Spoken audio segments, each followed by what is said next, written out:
오늘 하나님께서 우리에게 주신 말씀, 구약 열왕기상 17장 13절에서 14절 말씀입니다.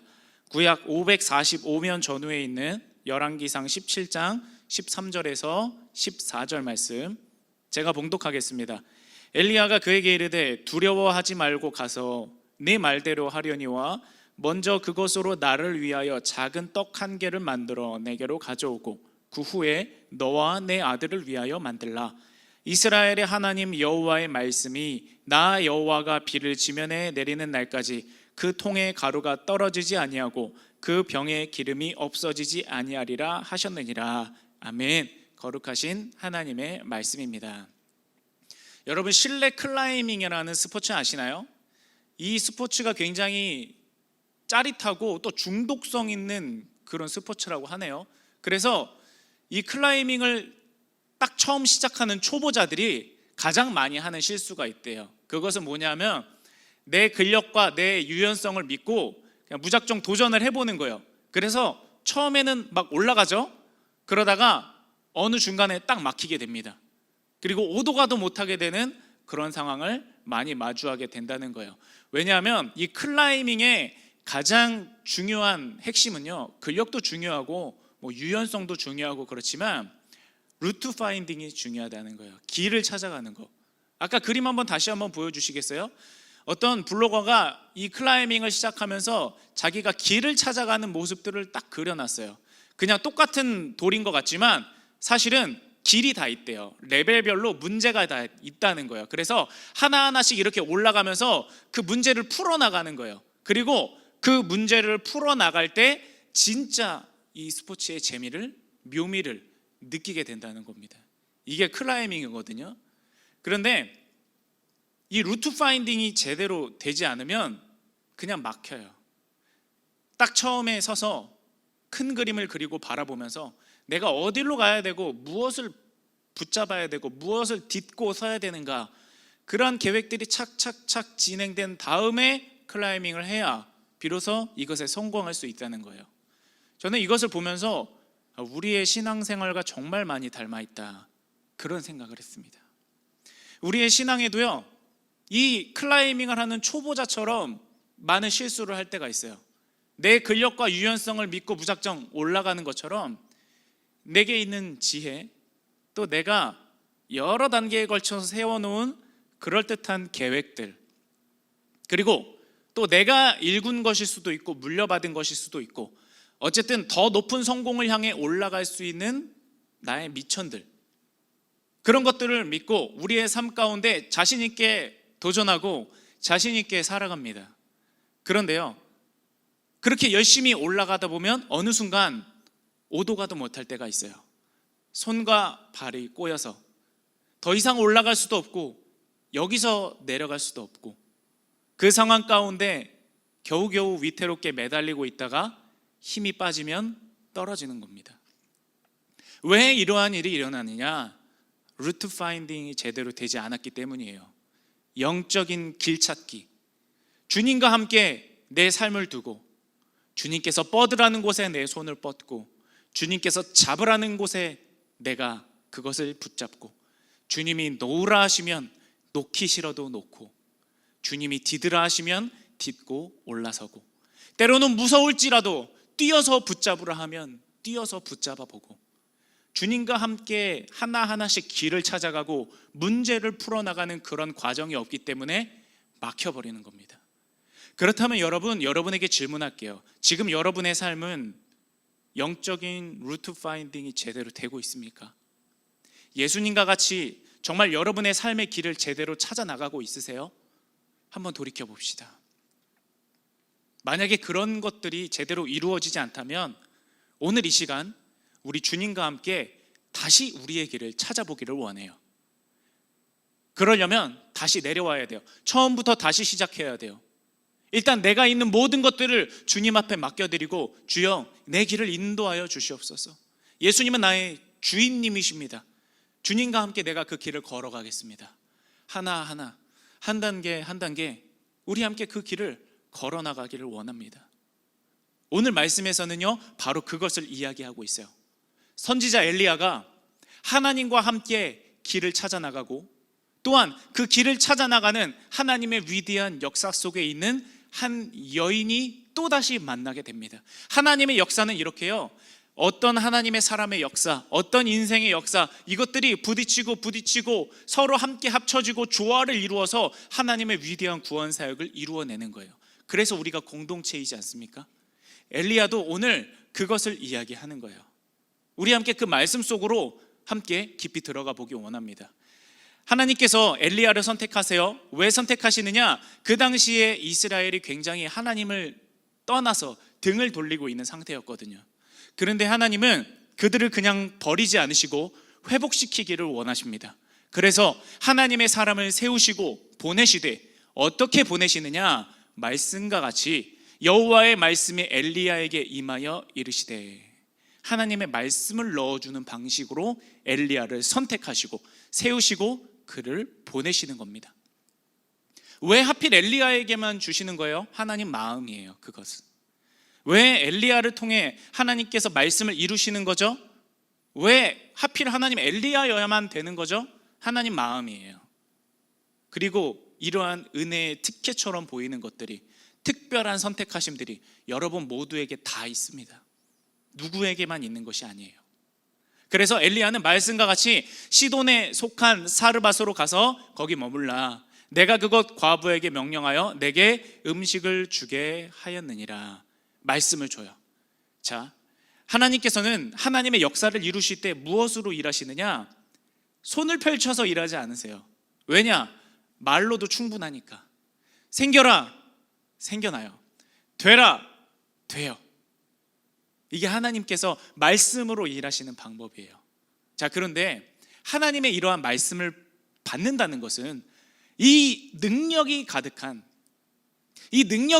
하나님의 말씀이 조그만 인간에게 들어간다는 거, 하나님께서 그 말씀을 넣어주신다는 거, 그것은요 그냥 말씀이 좋아서 공감이 돼서 고개를 끄덕이는 정도, 그것이 아니에요. 하나님의 말씀이 임한다는 게 구체적으로 무엇인지 여러분 뒤에 이어지는 말씀을 한번 우리 같이 보도록 하겠습니다. 여호와의 말씀이 엘리야에게 임했어요. 그런데 이 말씀은요, 하나님께서 주시는 말씀은요 어떠한 역사를 일으키느냐? 하나님의 말씀은 살아있고 활력이 있어 좌우의 날선 어떤 검보다도 예리하여 혼과 영과 및 관절과 골수를 찔러 쪼개기까지 하며 또 마음의 생각과 뜻을 판단하나니. 하나님께서 우리에게 말씀을 주신다는 것은요, 우리의 세포 하나하나까지도 전부 다 관통하는, 꿰뚫어주는, 세포 하나까지도 놓치지 아니하고 하나님께서 꽉 붙들어 주시는 그 능력이 임한다는 거예요. 우리의 육신뿐입니까? 아니요. 혼과 영과 우리의 마음의 동기, 내가 어떤 의로워 보이는 행동을 해요. 그런데 내가 이것이 의로워 보이는 행동을 하지만 그것을 거슬러 올라가고 또 거슬러 올라갔을 때 진짜 동기, 내가 그 행동을 하는 출발점, 내가 어떤 말을 할 때 그 말이 상대방에게 어떻게 포장될지는 모르지만 그 말을 하게 된 내 말의 출발점, 하나님은 동기를 간파하세요. 그리고 그 동기가 순전한 자를 쓰십니다. 동기가 오염되어 있으면 하나님께 쓰임받지 못해요. 굉장히 중요한 내용입니다. 그 동기를 말씀으로 꿰뚫으신다는 거예요. 사람들에게 인정받는 거, 사람들이 보기에 뭔가 이성적으로 올바라 보이는 거, 그것이 중요한 것이 아니에요. 하나님 앞에 내 동기, 하나님은 그것으로 나를 옳다 그르다 판단하십니다. 여러분, 우리 동기를 정화해야 돼요. 뿐만 아닙니다. 우리의 영혼도 마찬가지예요. 내가 알지도 못하는 정말 깊은 무의식 속에 있는 나도 모르는 그것까지도 하나님은 전부 다 꿰뚫어 보시고 내 영혼 가운데 말씀의 능력과 생명력을 불어넣어 주셔서 그 말씀이 임하는 자를 하나님께서 사용하여 주신다는 겁니다. 그러므로 여러분에게 이 말씀이 있나요? 여러분 가슴 가운데 이 말씀의 불꽃이 있나요? 여러분 말씀을 받아야 돼요. 하나님께 달라고 하세요. 우린 달라고 하나님께 애원해야 됩니다. 하나님께 달라고 간구해야 합니다. 말씀이 임할 때 우리에게 비로소 특별한 일이 일어나기 때문이에요. 여러분, 하나님께 말씀이 임하기를 기도하십시오. 그리고 여러분에게 하나님께서 어떤 말씀을 넣어주신다면, 지금 이 말씀을 듣고 이 설교를 듣고 여러분의 가슴이 뛴다면, 여러분의 마음이 동한다면 말씀이 임하기를 간구한 후 그것에 지체 없이 순종하시기 바랍니다. 그럴 때 우리의 삶이 놀랍게 바뀌어지는 거예요. 그리고 이 말씀을 받는 출발점은 어디에 있느냐? 예수 그리스도께 있어요. 말씀이 육신이 되어 이 땅 가운데 내려오신 예수님을 붙잡는 거, 예수님을 더 깊이 사랑하는 거, 예수님을 더 뜨겁게 의지하는 거, 말씀 자체이신 예수님을 통해서 하나님께 나아갈 때 하나님께서는 예수 그리스도로 해석되는 하나님의 말씀을 우리의 가슴 가장 좋은 자리에 떡하니 넣어주십니다.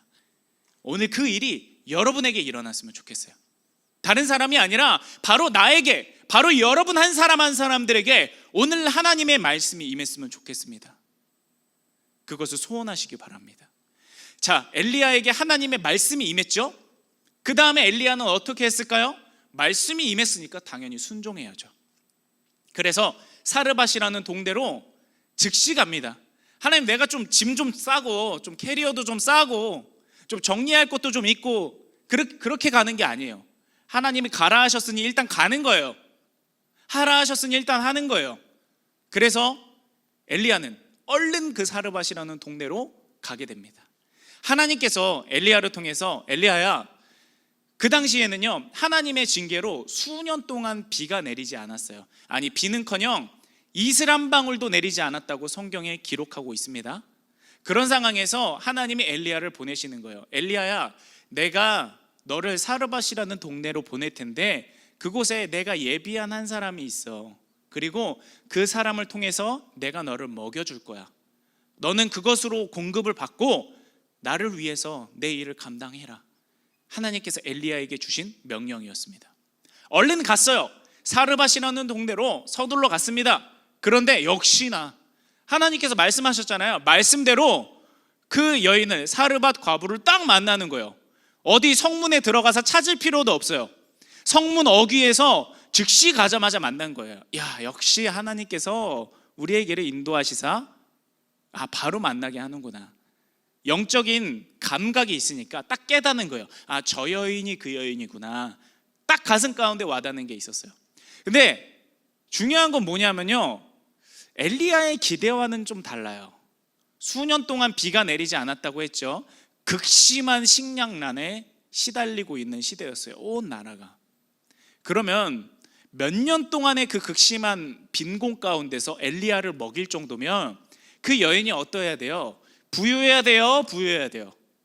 부유해야 되죠? 그렇죠? 부유한 여인이어야만 좀 엘리야를 풍성하게 먹일 수 있지 않겠습니까? 근데 엘리야가 딱 보니까 그 여인의 행색이 굉장히 남루해요. 너무너무 초라한 거예요.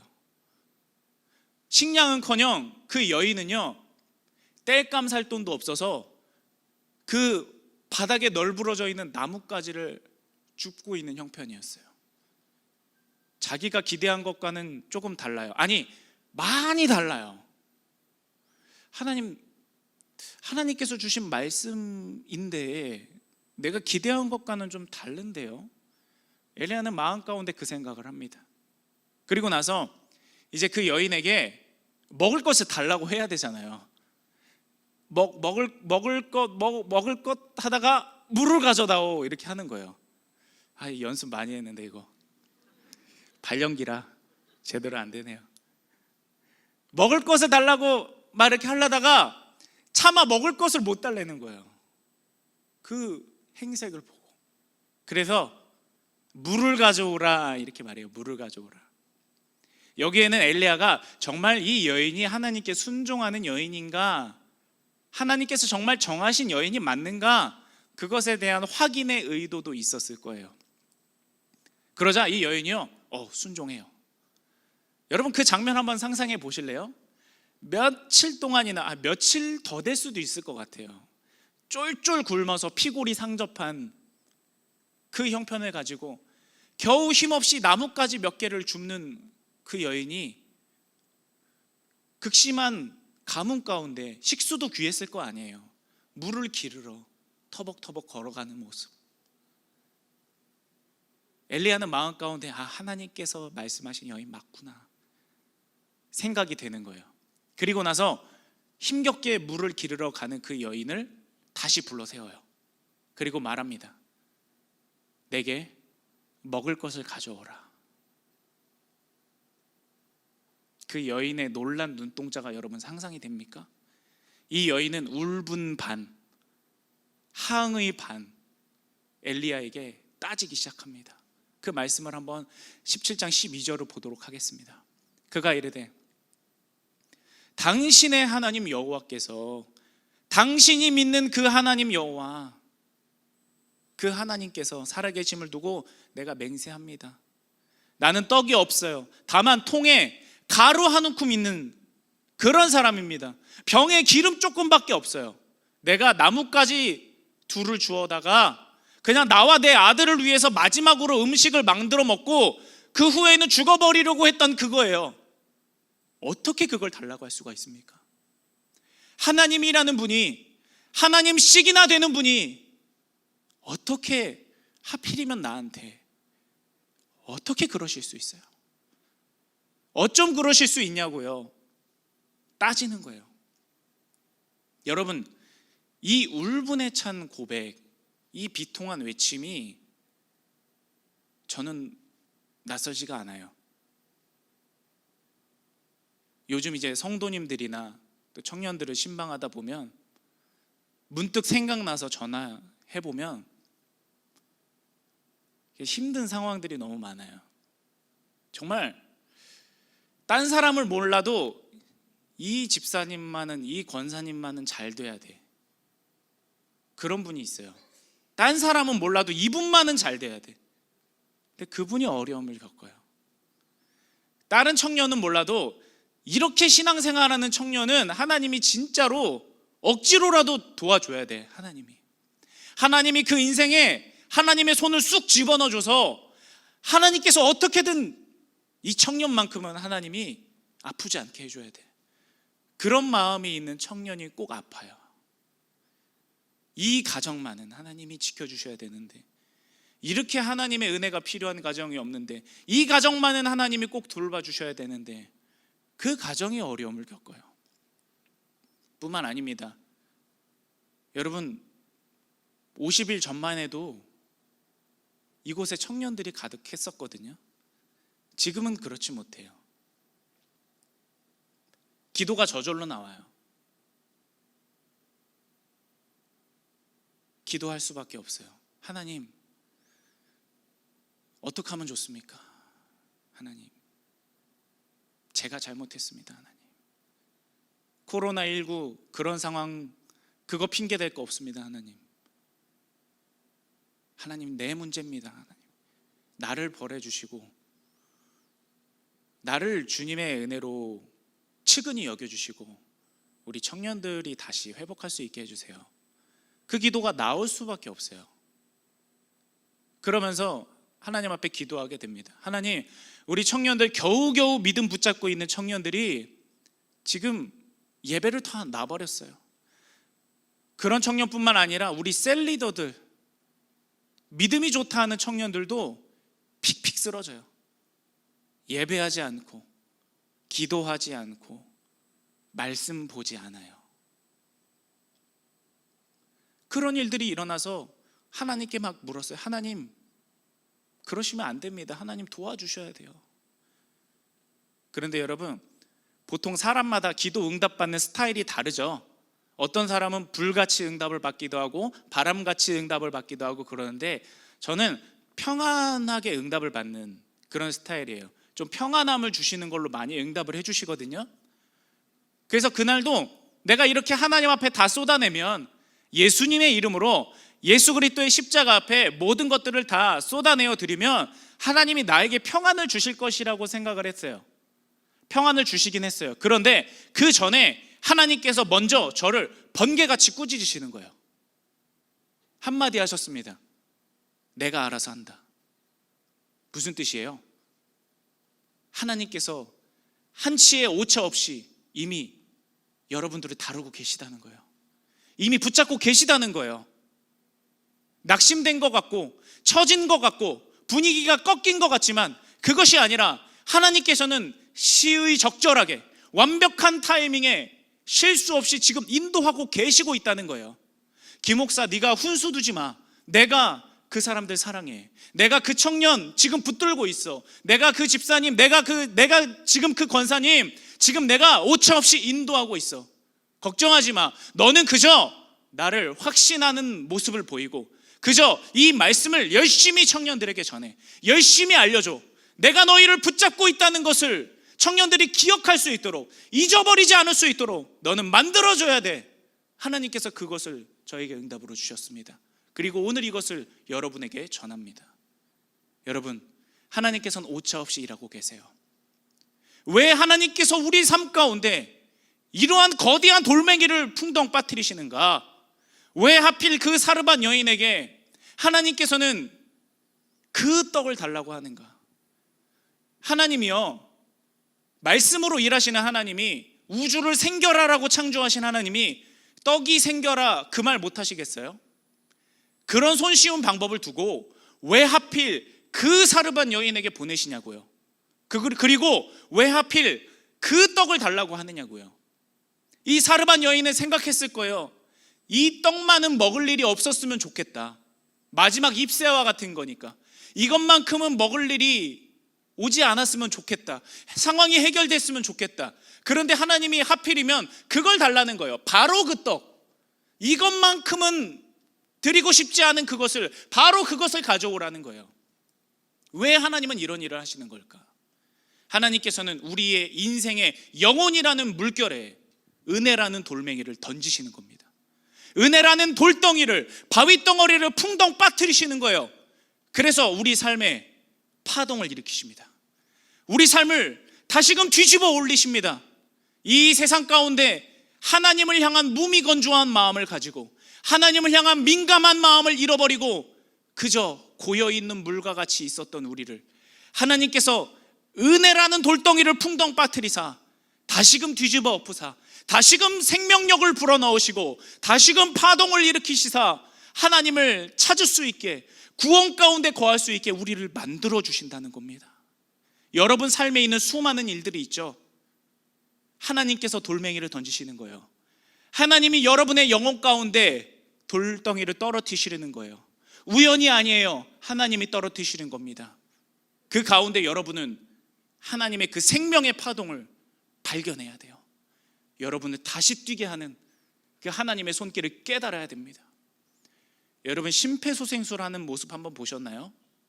그냥 실습하는 거 말고 정말 죽어가는 환자에게 하는 거.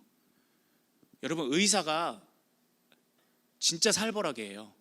침대가 막 다 흔들려요. 쿵쿵쿵쿵 하는데 받는 사람은요 갈비뼈가 다 부러져요. 심폐소생술 받는 사람은 가슴뼈 다 부러집니다. 근데 의사는 멈추지 않아요. 계속 펌프질을 하는 거예요. 왜 갈비뼈가 다 부러져 나가는데 계속 펌프질을 합니까? 살려야 되니까. 지금 멈추면 안 되니까. 생명을 불어넣어야 되니까. 여러분 삶 가운데 하나님께서 은혜의 돌멩이를 던지십니까? 하나님이 여러분의 삶에 구원을 주입하시는 거예요. 하나님의 강력을 주입하시는 거예요. 말씀의 지배력을 주입하시는 거예요. 은혜 받을 수밖에 없도록 우리의 삶에 물결과 세찬 바람을 일으키시는 겁니다. 이 하나님의 은혜의 돌덩이가 오늘 여러분의 영혼의 한가운데 풍덩 떨어지게 되기를 주님의 이름으로 축복합니다. 여러분 우리가 이렇게 하나님께로부터 은혜의 돌덩이가 떨어지면 견뎌야 돼요. 버텨야 됩니다. 이것을 감당해내야 돼요. 하나님의 영광이 드러나는 그날까지. 근데 하나님께서는요, 야 내가 은혜의 돌덩이를 떨어뜨릴 거니까 어쨌든 내가 좋은 걸 주니까 너네가 알아서 견디든 말든, 그래서 너네 것으로 만들든 말든 너네가 알아서 해봐. 나는 은혜 주니까. 하나님은 이렇게 일하시는 하나님이 아니에요. 우리에게 은혜를 주시되 우리를 다루시되 하나님의 다루심을 견딜 수 있도록 만들어주세요. 하나님께서 걸어가시는 그 보폭을 우리가 따라갈 수 있도록 하나님께서 도와주십니다. 이어지는 열왕기상 17장 13절 말씀을 한번 보십시오. 이 여인에게 그저 떡을 가져오라 라는 것으로 그치는 것이 아니라 그 다음에 하는 말이 있어요. 떡을 가져올 수 있도록 만들어주는 말씀이 또다시 주어지는 거예요. 보십시오. 엘리야가 그에게 이르되 두려워하지 말고 가서 내 말대로 하려니와 먼저 그것으로 나를 위하여 작은 떡 한 개를 만들어 내게로 가져오고. 엘리야의 목적은 떡을 먹는 게 있는 게 아니에요. 떡을 어쨌든 가져오게 하는 거에 목적이 있는 거예요. 작든 크든 상관없어. 콩알만 해도 괜찮아. 일단은 그것을 가져오게 해야, 하나님의 조건에 부합해야 일이 일어나기 때문에 엘리야는 어쨌든 갖고 오라고 하는 거예요. 그리고 그 후에 내 아들을 위하여 만들라. 이스라엘의 하나님 여호와의 말씀이 나 여호와가 비를 지면에 내리는 날까지 그 통에 가루가 떨어지지 아니하고 그 병에 기름이 없어지지 아니하리라 하셨느니라. 아멘. 여러분, 이 말씀 잠깐 띄워주세요. 이 여인에게 밀가루가 얼마큼 있었어요? 2대박? 2컵? 1웅큼. 그러면 그거를 떡으로 만들어요. 그래서 엘리야에게 줘요. 그 다음 남은 게 있습니까? 이 여인에겐 다음이라는 게 없었어요. 이 여인에게는 미래라는 게 없었다고요. 그런데 하나님이 지금 뭘 제시하는 거예요? 그 후에 너와 내 아들을 만들라. 갖고 오면 그 후에 너와 내 아들은 내가 책임진다.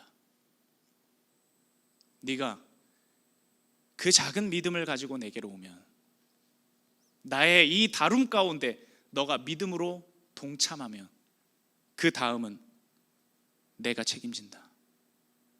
미래를 주시는 거예요. 여호와의 말씀이니라. 너희를 향한 나의 생각을 내가 아나니 평안이요 재앙이 아니니라. 너희에게 미래와 희망을 주는 것이니라. 예레미야 29장 11절 말씀. 아멘. 하나님은 미래를 주시는 분이에요. 다음을 주시는 분이에요. 그리고 하나님께서는 은혜의 돌덩이와 함께 이 미래를 허락하십니다.